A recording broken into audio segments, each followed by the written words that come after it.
name's DJ Fixman. I'm the writer for Ratchet & Clank, Future, Crack in Time. Writing for a game is very different from writing a movie because you're writing an experience. With a movie, you're basically taking the audience member, you're sitting them down, you're saying, hey, we're going to tell you a story.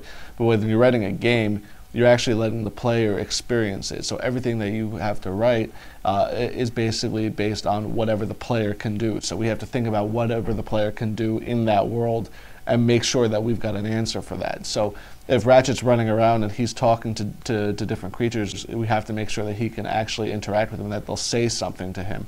We have to make sure that the world reacts in a way that you would expect a Ratchet world to react. I'm Dave Cumbo. I work in cinematic production here at Insomniac Games.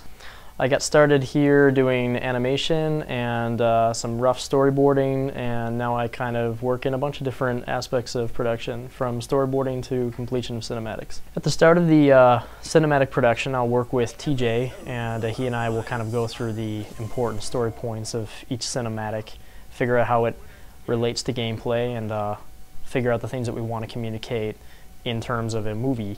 Then I'll drop a rough storyboard, and that will get transitioned into a 3D layout, which is basically our 3D models, roughly interpreted, moving around in space to use as a blueprint for the scene. The amount of dialogue in this game is incredible. This is your home, a clock, a marvel of science and sorcery in the exact center of the universe!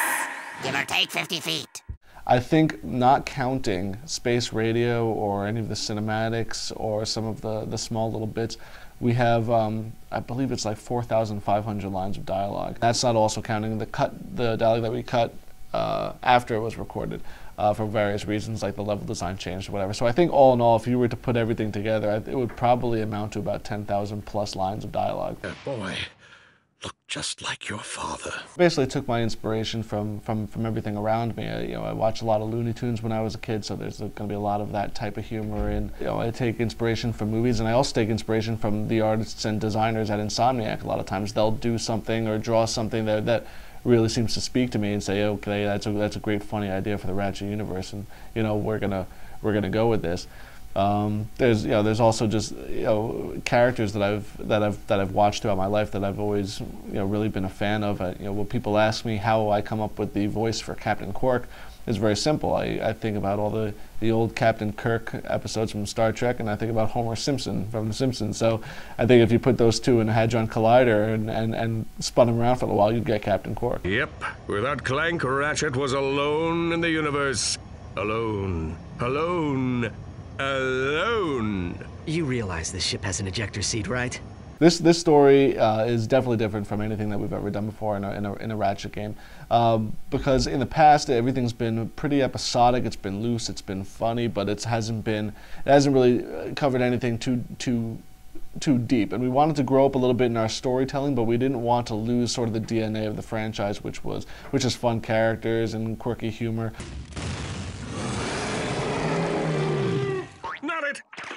So for us, when we set out to do the story for Ratchet & Clank 2, we really wanted to elevate the themes like heart, themes like friendship, and themes like family, and bring those in so that we're actually growing up in our storytelling, but we're not losing sight of what people really like about the franchise. Well, we have a great story in R&CF 2, and it gave us the chance to communicate this in a lot of unique and interesting ways.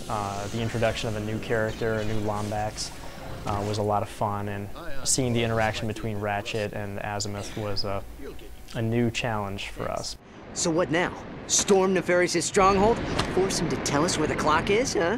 Nefarious would be foolish to reveal that information to us, no matter what we do to him. I'd say, ultimately, since we really tried to bridge the gap between gameplay and cinematic with this game, it was a large challenge to figure out exactly what to put in a cinematic and what to communicate story-wise within the game. Instead of just having a quick one-off episodic story, we actually have more of a deeper narrative about friendship and about finding your place in the universe and discovering what your purpose is.